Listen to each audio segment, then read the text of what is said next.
Hi everyone, and welcome to Sew Against the Grain. My name is Mona, and today we are going to take a look at how to transform a modern peasant blouse pattern into a more vintage looking pattern. So the pattern that I will be working off today is Bodice 4685, and I'll pop a picture up of this so that it's a little bit more visible. And it's a modern pattern, and it unfortunately is a pattern that is a victim of terrible pattern art. I think that the illustrations they have on this pattern really don't do it justice.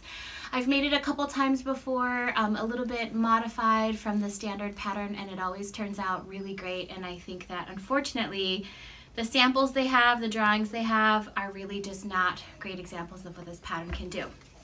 But what I'm going to do is actually take the base of B4685 and make it look more like a vintage peasant blouse pattern. And the blouse is Dewberry 5854, and I'll put a picture up of that as well. And you can see I'm actually wearing the end result, and I'll stand up so you can get a better look at it. So I have made this out of a black and white seersucker, and I used some red grosgrain ribbon for the ties. So I have this tucked into a pair of cigarette pants, but it gives you an idea, front and back, of what the blouse actually looks like in its final form. So the things that you'll need for today, I'm actually going to start off by walking you through pattern modifications to make to either B4685 or your peasant blouse of choice. You can use any pattern for this that has a raglan sleeve and casings for elastic or ribbon. I'll include instructions in the description box for a link to how to draft your own peasant blouse pattern. I've never used the instructions to make my own pattern, but that might be a good resource if you don't have a blouse pattern that you can use already. But you can definitely pick up a Bodice, Vogue, or Simplicity pattern on sale if you're near a local Joann's, and actually make these modifications to make it look more vintage. So you'll need your peasant blouse pattern of choice. You'll need some pattern tracing paper. I use medical exam paper. You'll need paper scissors, fabric scissors. You'll need a pen. We're going to be making some modifications to the front, back, and sleeve of the pattern, so you're going to want to have a pen handy.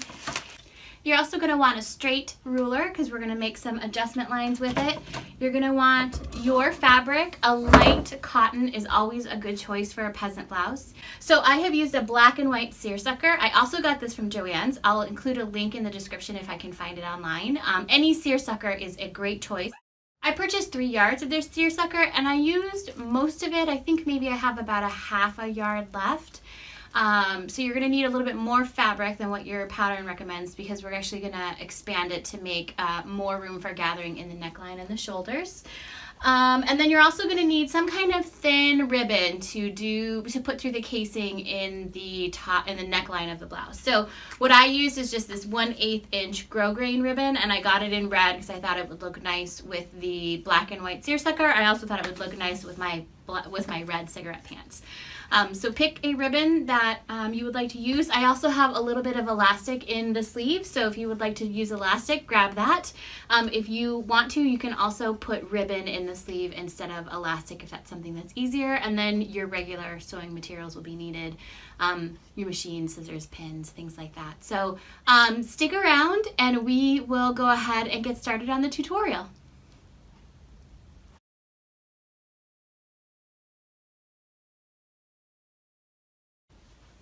I'm starting off with my pattern front, back, and sleeve traced, so I have those ready to modify.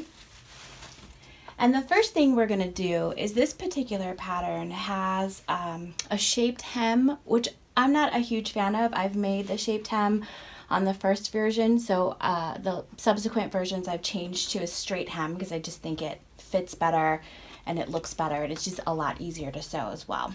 So to change the hem from this curved shape on the end, I'm working on the pattern back piece here.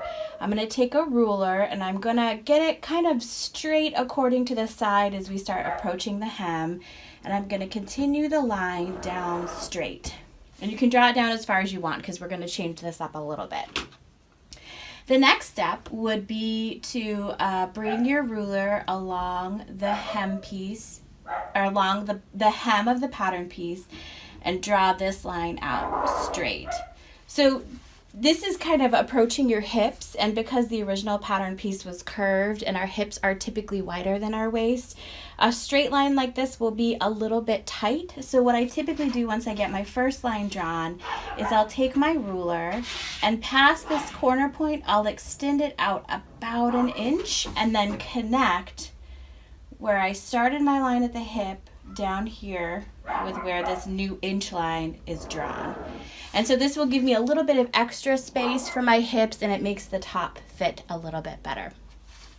So what I'm going to do now is I'm going to take my paper scissors, and I'm actually going to cut out the pattern piece because we're going to make a couple of changes to the neckline of the pattern piece. So if you can imagine, this is where the raglan sleeve will fit in. We're going to make a couple of changes to the top to add some additional fullness so that we can get closer to that vintage peasant style blouse that we love.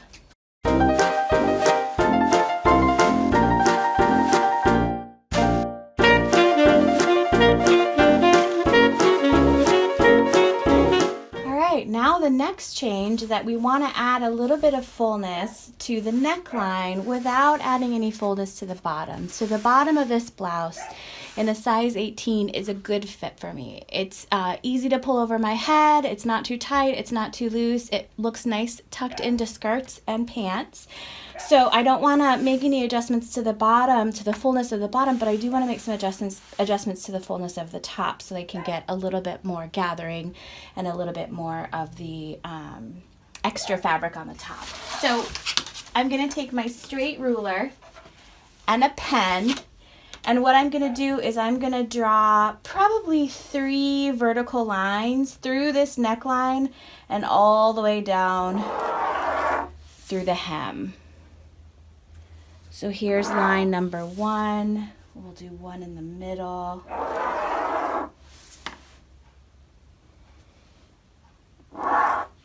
And then one closer to the end. And where these lines are really doesn't matter, but you do want to try and have more than one line where you're adding fullness so it doesn't distort the lines of the pattern too much. So now what we're going to do, because we want the fullness in the neckline and not the hem, is I'm going to take my scissors and I'm going to start cutting the line down from the neckline, but I'm going to leave a hinge of paper at the very bottom where the hem is, and I'm not going to cut through it.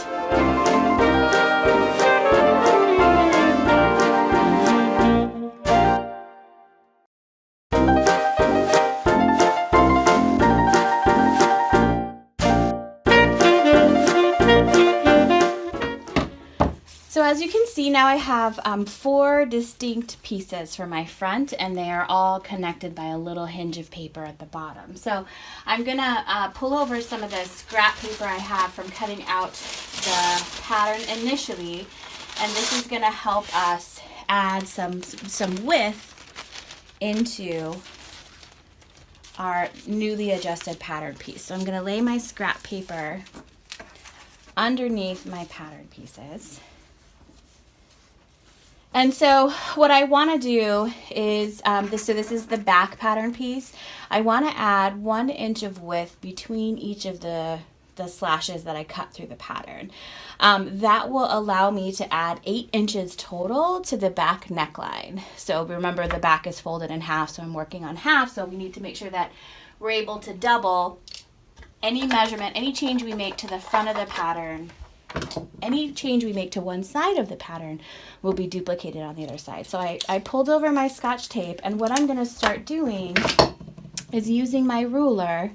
I'm going to try and keep everything as flat as I can at the bottom, and if you have pattern weights, this might be a place to use them to kind of keep everything as flat as you can. So now I'm going to take my ruler and start taping down these pieces with about an inch between them. So this one actually worked out pretty nicely. So near the top where the neckline is, I have about an inch. I'm going to tape down both of these pieces and the bottom piece, and I'll move on to the next one. So here's our next slash. So we'll do about an inch.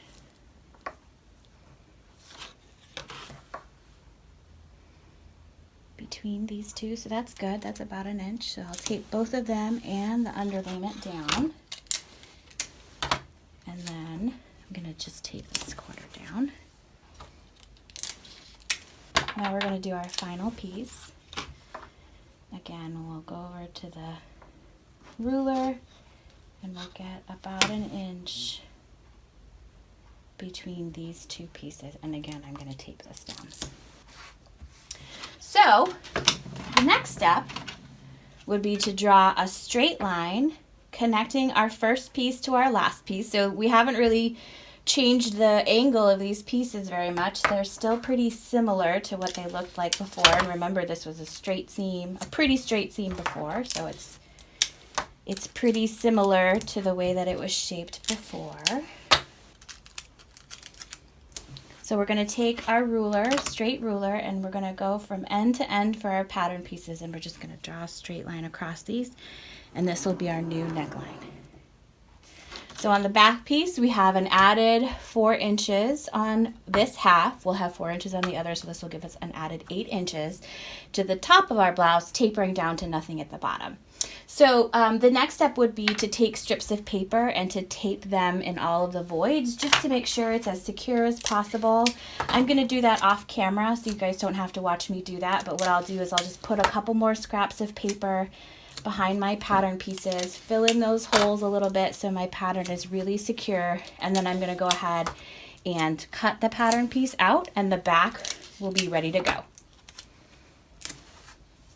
All right, so our newly modified back pattern piece is done. So I put some additional paper in the back. I used 1,000 rolls of tape to secure it, but now we have a new wider neckline and the same basic shape for the bottom of the blouse. So the next step would be to take the front pattern piece and to do the exact same thing. So we're going to add about 4 inches of extra width to the neckline, taper down to nothing at the hem, and then I'm also going to trace this new hem, the new straight hem, directly from the back piece to the front piece so that I make sure that they match up.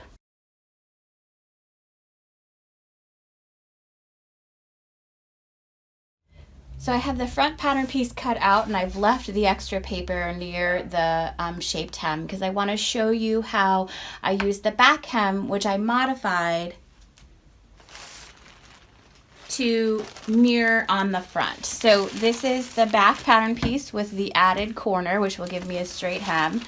So what I'm going to do is I'm just going to flip it so that the two hems are touching. And you can see that we have our notches here, which you can match up. So this will show you exactly how you're going to sew this. You can see that the hems, the seams match all the way down the side until the area where we've added for the hem. So on my front piece, which is on the bottom, I'm going to trace the same new straight hem that I have on the top. And you can see what that looks like on this pattern piece. So I'll take my scissors again and cut out the new hem shape on the front.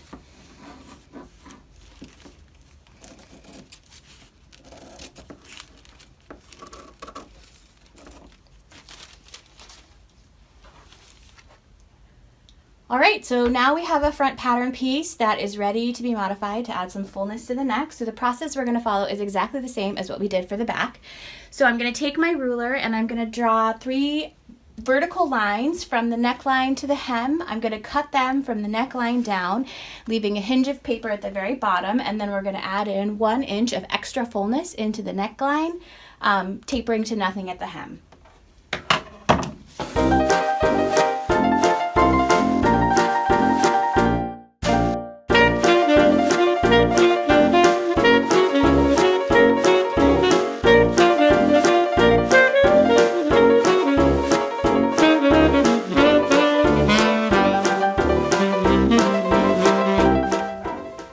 Now that I have my slashes cut in the bottom of my pattern piece, I'm gonna anchor them a little bit with some pattern weights.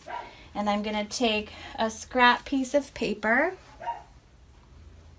and I'm gonna slide it under the neckline, and I'm gonna do exactly what I did to the back, where I'm gonna add 4 inches of extra ease at the neckline, which again, this is a half of a pattern, so this is half of the front.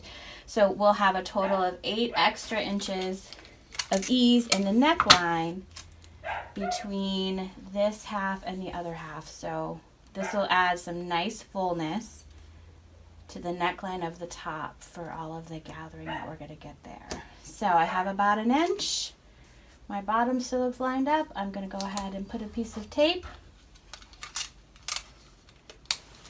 I'm going to move on to the next piece.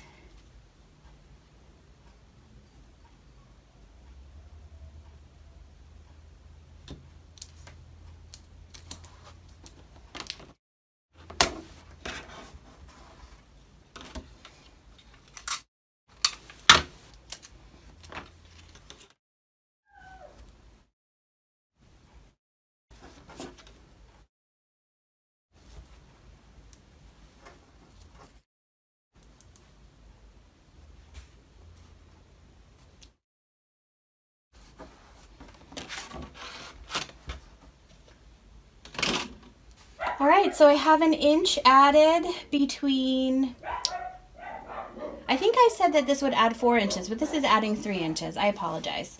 So we're going to have 6 inches of total additional ease added to the neckline of the front and the back, because we have 1, 2, 3 inches. I think I was counting the pattern pieces. So what I'm going to do now is I'm going to go ahead and take some other scraps of paper and fill in the voids, and then I will draw a new neckline straight across the pattern piece, just like I did for the back. And then our front and back are ready, and we'll make a few adjustments to the sleeve, and then we'll be ready to sew. Okay, our modified front pattern piece is ready to go with the 3 extra inches of ease added to the neckline. So the final pattern piece we need to modify is the sleeve.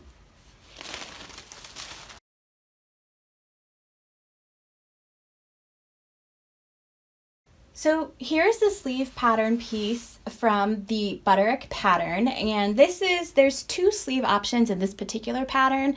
This is the longer of the 2 sleeves, which I prefer because it gives you a little bit of extra fullness, and the longer of the 2 sleeves has this ruffle at the bottom, so it actually has you put the elastic in a casing along, it's probably about 2 inches above where the hem of the sleeve would be. It gives you a ruffle at the bottom. So I just want the longer sleeve, and I'm going to make a casing to run some ribbon through to look more like the vintage pattern. So I don't want this shaping on the side of the sleeve, which is where which is what creates the ruffle at the very bottom. So what I've done on my pattern piece is I've drawn a straight line from the bottom of the armhole down to the hem, and so I've just straightened off this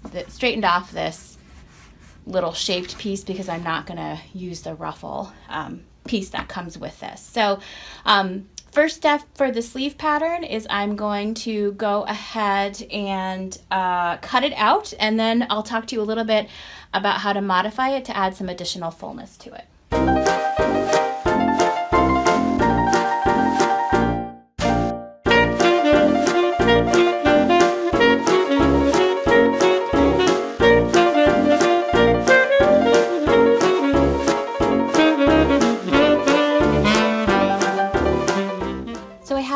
Pattern piece cut out, and the way that we want to add fullness, we have to think about what we want our blouse to look like a little bit to decide where we want to make these changes.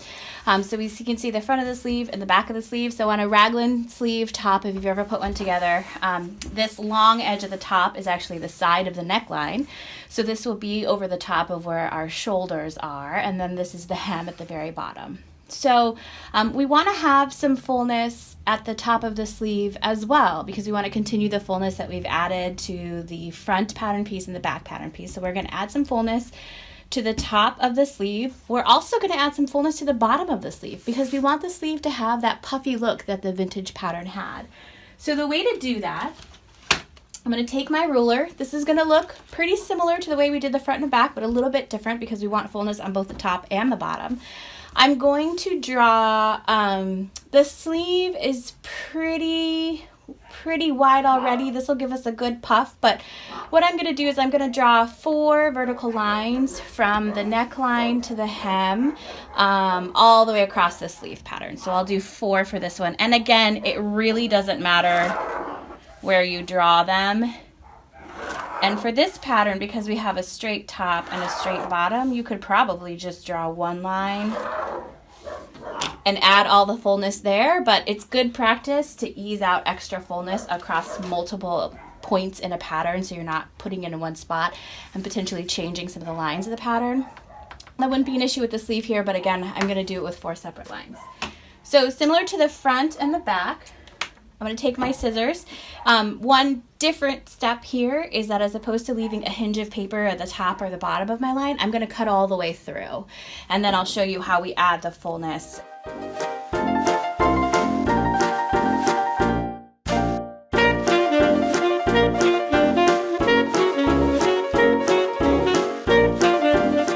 So I have my sleeve pattern cut up into 5 separate pieces with the 4 lines that I cut through it.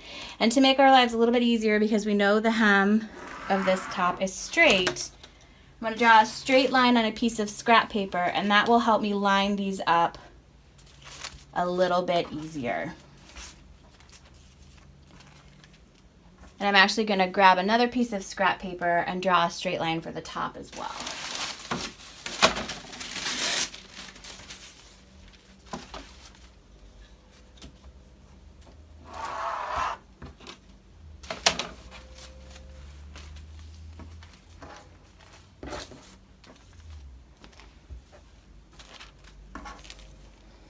So now I have a straight line that will help me arrange the top and a straight line that will help me arrange the bottom of the pattern with some extra fullness. So I'm going to go ahead and start with the bottom, and I'm going to bring my ruler over and we'll just kind of lay this down here.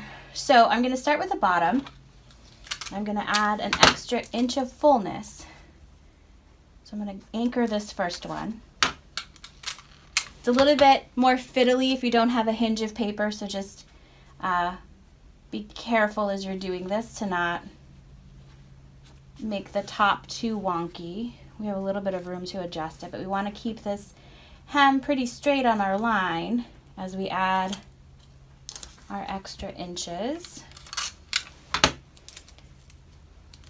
I'm just going to go down the line of pattern pieces and follow the same process.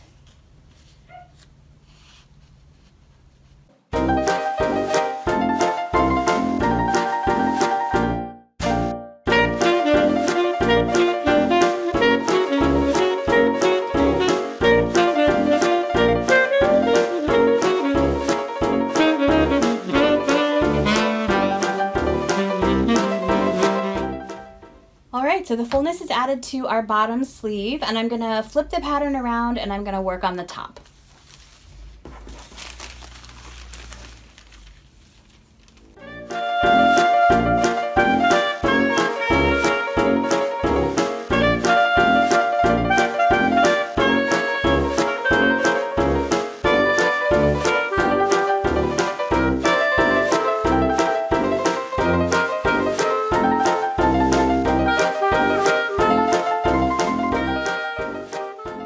I think I got off my drawn line a little bit, but we're still gonna be okay because we have this pretty straight at the bottom. And because we're gathering this, it really doesn't have to be as accurate as if we were using another technique. So I'm actually gonna redraw this now, connecting all my pieces because it got a little off. So now I have a new neckline and a new hem that has 4 inches of extra ease for each of the sleeves. So I'm going to put some additional paper in the gaps, and then I'm going to go ahead and cut this out. Okay, now we have our modified sleeve piece, and it looks a little crazy, but believe me, this will work really nicely and add some fullness. So we have 1, 2, 3, 4 inches of added fullness to the hem, and 1, 2, 3, 4 inches of fullness added to the neckline. So the next step will be to cut these pattern pieces out of your fabric of choice, and then I will show you how to sew it together.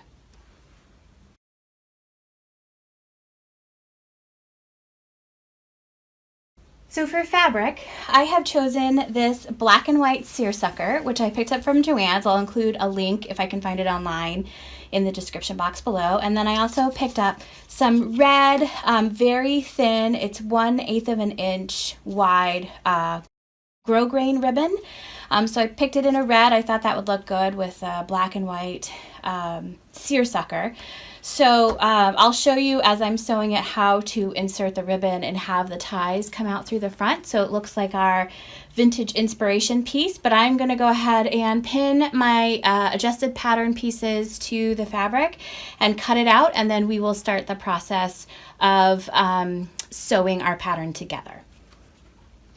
So I purchased about 3 yards of this seersucker. It's a little bit narrow, so I wanted to make sure I had enough to make the top. I will definitely have extra though, so if I have another project I want to work on, this will be a good fabric for that. I have it folded selvage to selvage, and I'm going to straighten it out a little bit so I can get... This top is really flexible, but I'm going to try and get the stripes, obviously, in the seersucker as straight as I possibly can. But that won't really be super critical in this type of top. So I'll take my front pattern piece first, and I'm gonna pin it. I'm gonna pin it down.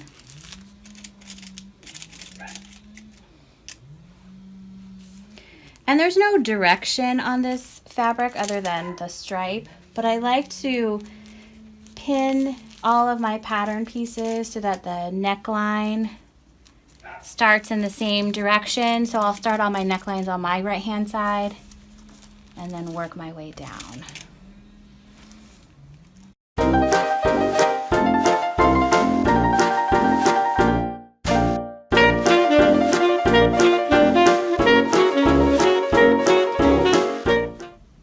So front is pinned on. Take my fabric scissors and cut this out.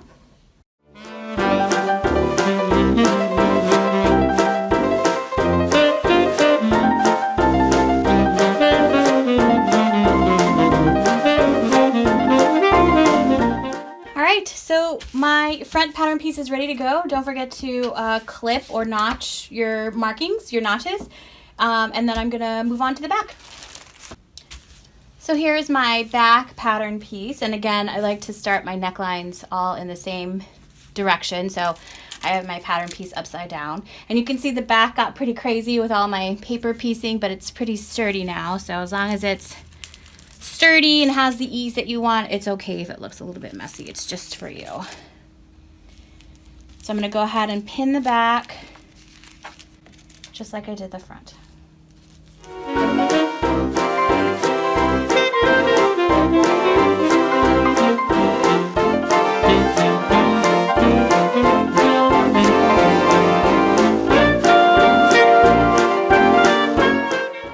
So it's pinned, and I'm gonna go ahead and cut this out.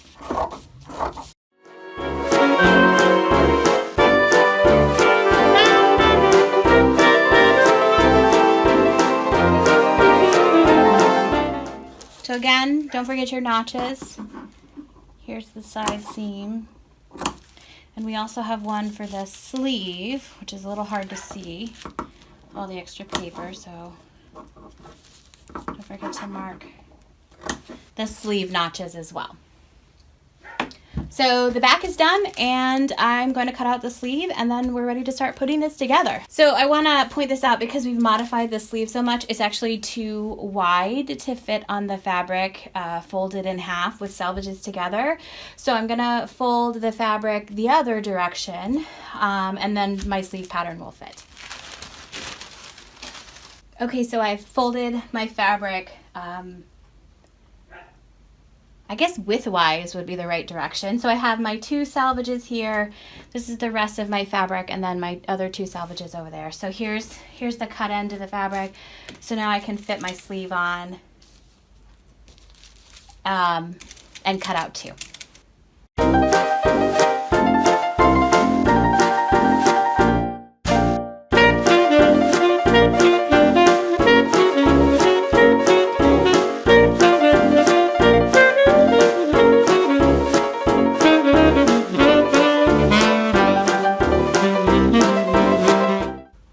Now we're ready to cut out our sleeve.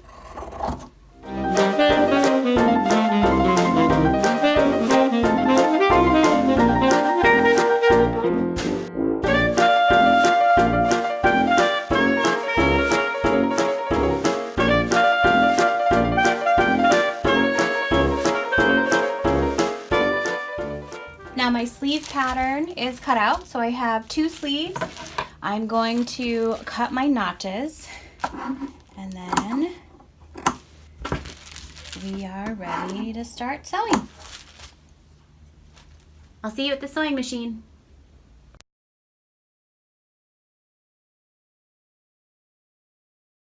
So we're ready to go ahead and get started with the sewing of our peasant blouse. And you can certainly use the instructions that came with your pattern. Raglan sleeve tops are really easy to put together, and they're assembled pretty much the same way every time, regardless of pattern. So they're pretty easy to just kind of figure out and go. But the first step is going to be to take the front and back pieces, and I'm going to unpin them from their patterns, and I'm going to sew the side seams together.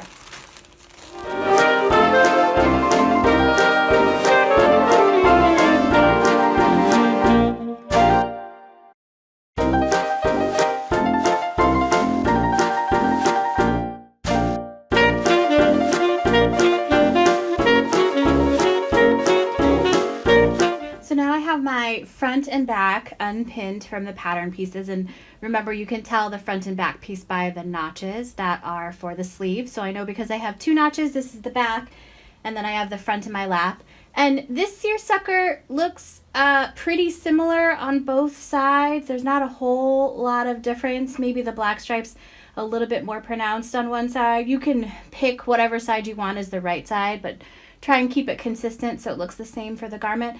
I'm going to pick the side that looks a little bit darker as my right side. So I'm going to go ahead and, of the back piece, I'm going to take my side seam, and I'm going to find the same seam on my front piece. And again, remember the front has 1 notch for the sleeve. That helps us remember. And so I know that I folded the darker black stripe inside for all of these pieces. So I'm going to take a side seam and the side seam. So this is the darker side, slightly darker side. So I have the slightly darker side, which is my right side, and the slightly darker side, which is my right side. And I'm going to go ahead and put them together where the notches are. I'm going to pin this, matching my notches, matching my sleeve openings, and then going all the way down to the hem.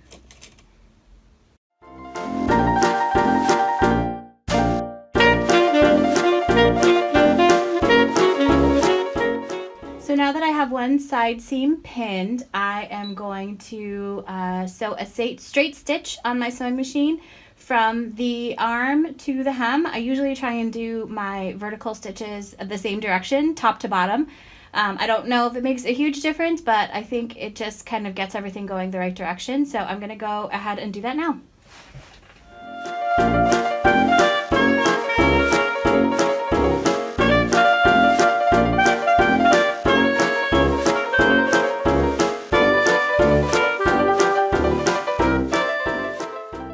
So I have my side seam sewn. I'm going to go ahead and flip my top around and pin and sew the other side seam in exactly the same way.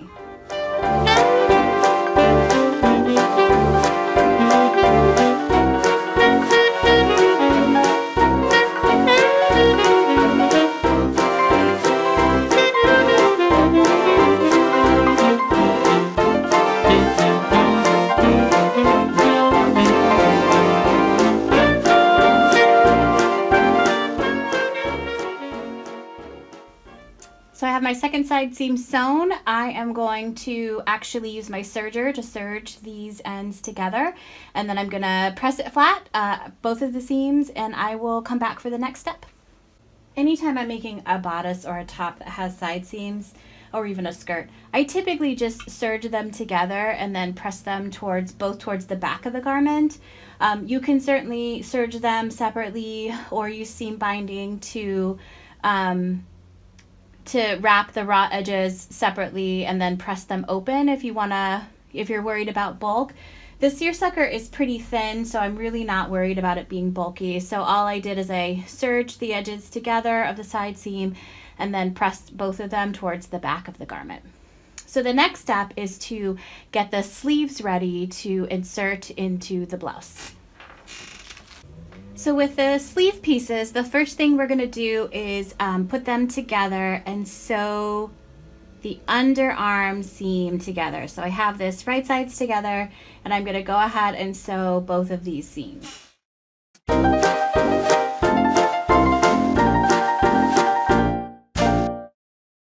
And you want to make sure as you're doing this you don't accidentally sew the seam so that you have two of the same sleeve, because the front and the back look so similar. So I can see here that I have the back of the sleeve with the two notches on the right hand side when I have the sleeve inside out.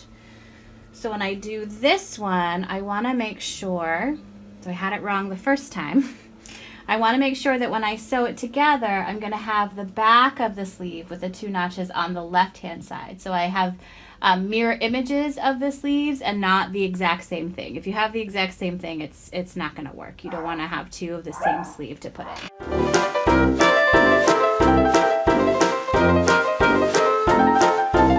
So I'm going to take both of these to my serger. I'm going to serge the raw ends together and then press both of them towards the back of the sleeve. So I have both of my underarm seams sewn, and I serged the edges together and pressed both of them to the back. So we can see the back of the sleeve is on the left hand side for this one, and the back of the sleeve is on the right hand side for this one, telling me that I have two separate sleeves, which is what we want. So the next step is to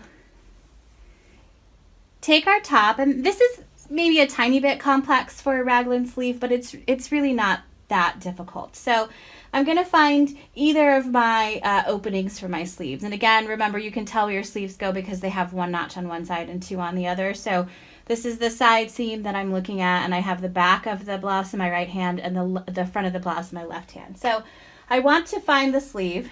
I'm going to turn these right side out so it's easier to see. I want to find the sleeve that matches. So if you can imagine, the sleeve goes onto your arm like this.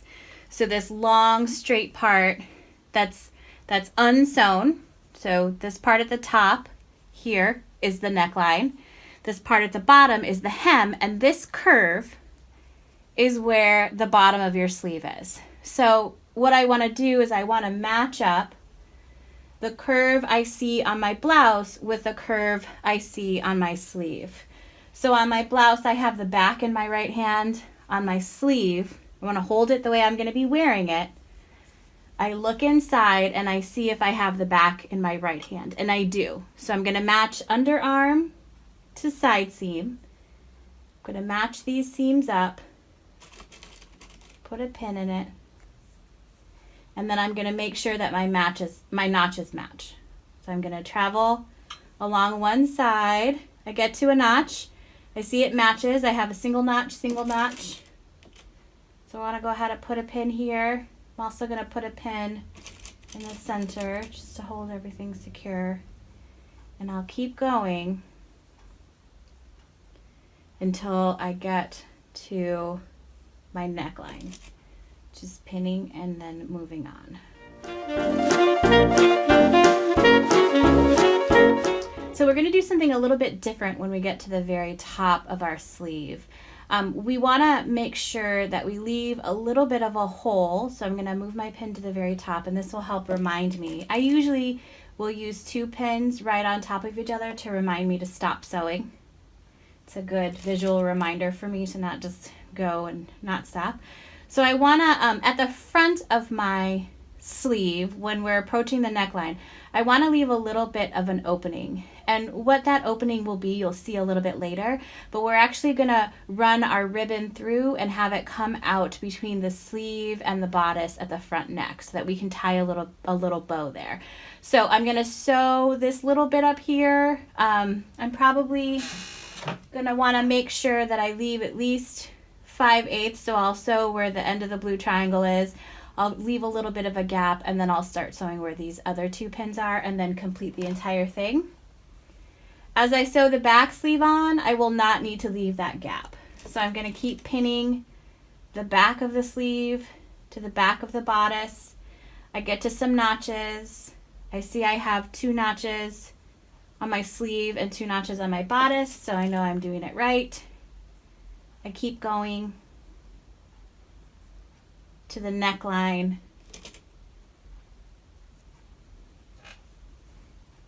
I do not need to leave a space here for an opening because I'm not going to have bows on the back. I'm only going to have bows on the front. So I will sew all the way to the end. So I'm going to go ahead and sew this seam.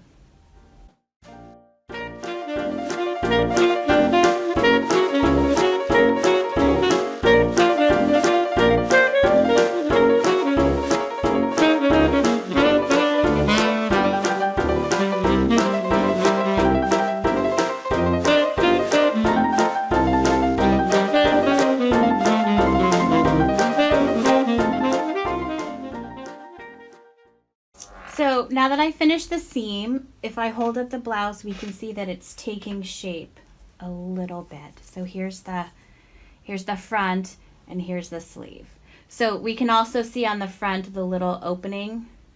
When I fold the seam allowances back, we have a little opening. So this is actually where our ribbon is going to come through when we fold this over and make a casing. So I'm going to take the other sleeve and I'm going to insert it just like I did this one on the other side, and then we'll come back and look at the next step together. So I've sewn my other underarm seam, and again, just like the first arm that we saw, I left a little opening in the front so I can thread my ribbon through there and have the bow on the front. So I'm gonna finish this seam with my serger, and if you've sewn in a sleeve, this is gonna be a little bit different. I'm actually gonna serge each side separately so that I make sure I can keep this hole open. I don't wanna serge the ends together like you would normally for a sleeve. So I'm gonna go ahead and serge them separately and then press both the seams open separately so that I make sure I maintain that hole. And I'll be back for the next step. So what I've done is I have serged separately both sides of the sleeve seam. And if you're using seam binding or pinking them, however you're finishing your seams is a-okay for this technique. Just make sure that you do the underarm sleeve separately. So now I'm going to take the front of the sleeve where I left my little opening, and I'm going to sew a rectangle around it just to clean up the opening and just to keep all of the seam allowances in place.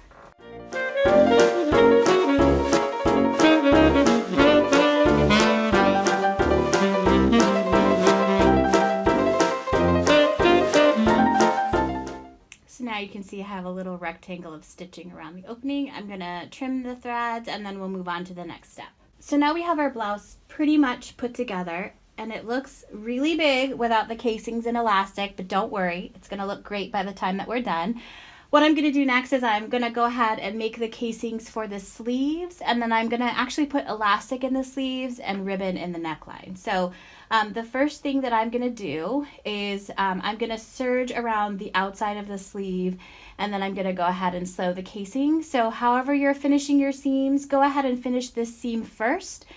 Before you make the casing, it'll just make it a lot easier. If you're going to bind it, do that.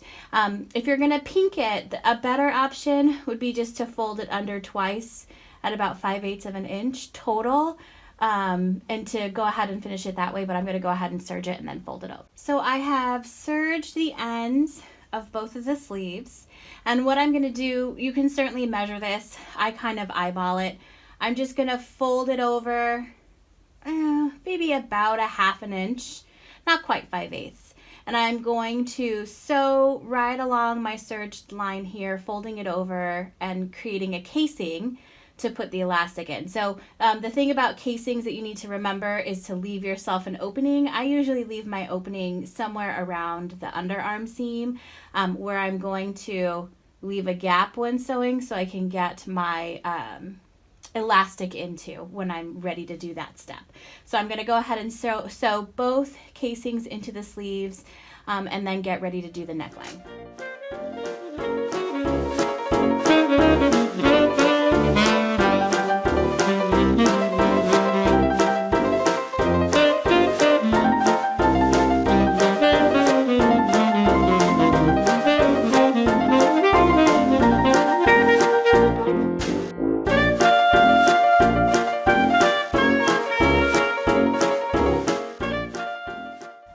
just sewn my first sleeve casing, and there's a little opening near the underarm where I'm going to be able to thread my elastic through, and I'm going to do the same thing to the other sleeve.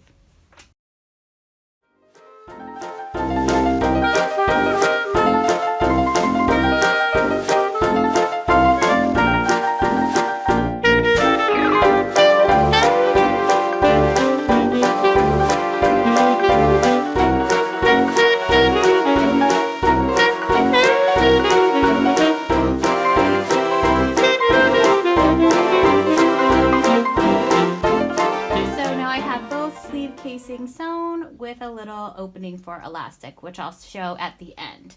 The next step is we're gonna want to go back to our giant neckline and we're going to do the same exact thing that we did for the sleeve casings for the neckline casing. And remember, because we left an opening in the front of our sleeve, it's going to look very similar to this. So we're going to have like a little gap, and this is exactly what we want. So what I'm going to do now is I'm going to take this to my serger. I'm going to finish this whole top edge. So you'll do the same whether you're using rayon seam binding or you're folding it over twice, but you're going to finish your seam, and then I'm going to fold it over similar to what I did for the sleeve and sew the casing for the ribbon that's going to close up the neckline.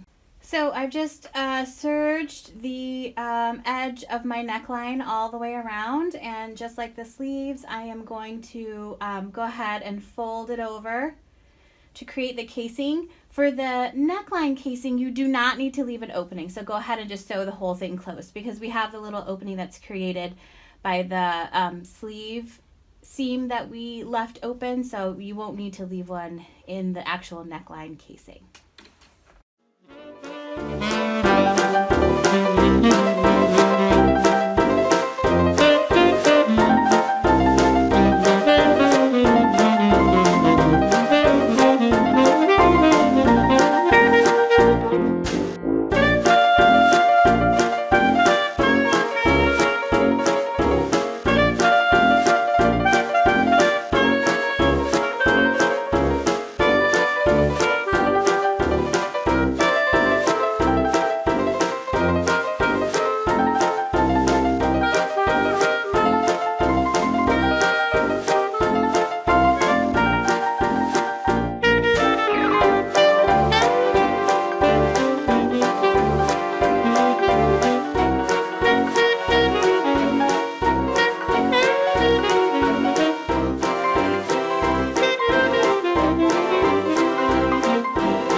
So now I have sewn down the casing all around the neckline of the blouse. And what we're going to do now is we're going to grab some elastic to put into the sleeve, and then I'll grab my red grosgrain ribbon to put into the neckline. I'm going to give all of these casings a good press so that they're nice and crisp, and then I will show you how I thread in the elastic and thread in the ribbon to finish up the top half of our blouse, and then all we'll have left is a hem. So I'll be right back. So now that I have all the casings pressed, I'm going to start with the elastic that's going to go in the bottom of the sleeve. So once you've made this a couple times, you'll know how much elastic you like in the sleeve. But what I typically do if I'm ever unsure is I put more than I think I will need. I try it on and adjust it until I like it, and then I sew the elastic to itself and close up the casing. So what I like to use is this 1/4 inch braided elastic. It's small enough that it's really easy to use for an application like this. So what I'm going to do for this sleeve is I'm just going to cut off a piece probably much larger than I need. So this is more than twice the width of my arm, but it just gives me enough I can start with. And there's a lot of different ways you can feed this elastic through the casing. You can use something like a some kind of blunt darning needle. This is actually for threading in the ends of yarn if you're doing crochet or knitting, so you can use that. I also have a needle that's a little bit sharp on the end, but you can still feed it through pretty easily, that has a really big eye that you're able to feed the elastic through. You could also use a loop turner and thread this into your casing, hook the elastic onto it, and then pull it back through. My favorite method is using the crochet end weaving needle, which is really, really blunt. It's not going to get stuck on anything, but has a really big eye to feed the elastic through. I don't get too worried if the elastic gets twisted in there. If that's something that will bother you, you can certainly use an elastic that's a little bit wider, that's less likely to twist, or just kind of straighten it out as much as you can. So to feed the elastic through the casing, I am going to use this yarn end weaving needle that's blunt on the end. I threaded my elastic through and I just tied a knot on it so it doesn't pop off. I am going to go ahead and feed it into the opening we left in our casing, kind of wiggle it through. So I am going to feed this through the entire casing, and then I'm also going to do the second sleeve, and then I'll show you how to finish this off. So now I have elastic fed through both arm casings, and I just tied them together at the end. I haven't fitted it yet. It's easier to do when the neckline's done, but I just tied them together so I wouldn't lose them as I'm working on the rest of the blouse. But now what I'm going to do is I'm going to get my grosgrain ribbon ready, and I'm going to do the same thing for the ribbon that I did for the elastic, where I will thread it onto my end weaving in needle for yarn.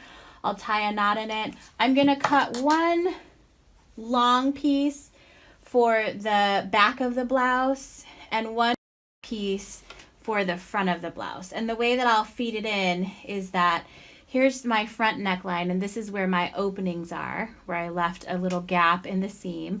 So I'm going to have a short piece of ribbon go in this front piece, and then a much longer piece of ribbon will go all through the back of the piece. And so cut more ribbon and use more ribbon than you think you're going to need, but you're going to tie up a lot of this excess fabric with your ribbon once you get started. So I'm going to go ahead and do that, and then we'll come back together and I'll show you how to actually get this to fit you.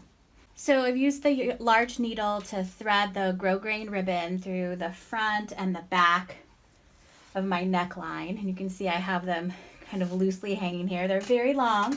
I want a little bit of extra to make bows, but I don't want this much. But the next step will be I'm going to try the blouse on, and I'm going to cinch up the elastic until it fits where I want it to around my arms. And then I'm going to tack the elastic together, probably with a hand needle and some thread, and then close up that casing.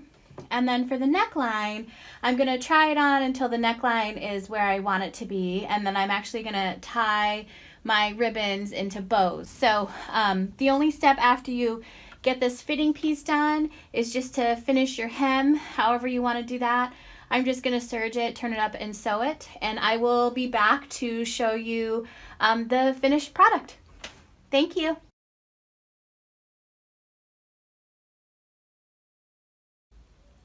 Thank you so much for joining me for this tutorial today. I hope it was helpful. I love taking modern patterns and making changes to make them look more vintage, and hopefully you got something out of watching this video and it was helpful for you to see that process as well.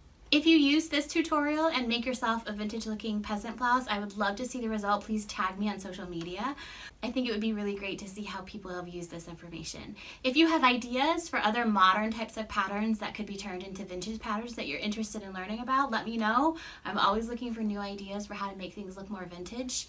I'm actually bouncing around an idea of taking a regular bodice back piece, so just any dress that fits well, take the back piece and actually modify it so it doesn't have a center back zipper, but instead overlaps and closes in the back like a swirl dress.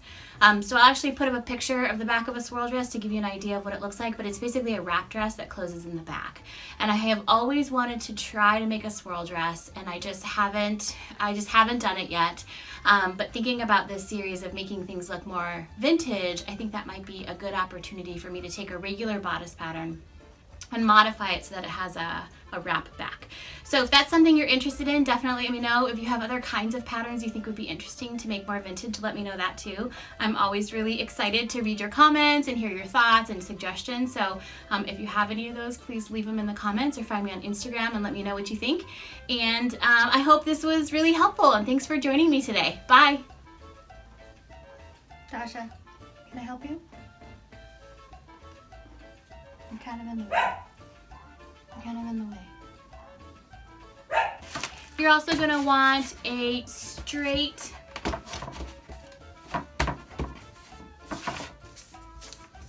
Can you even pick it up? Is a great choice. I purchased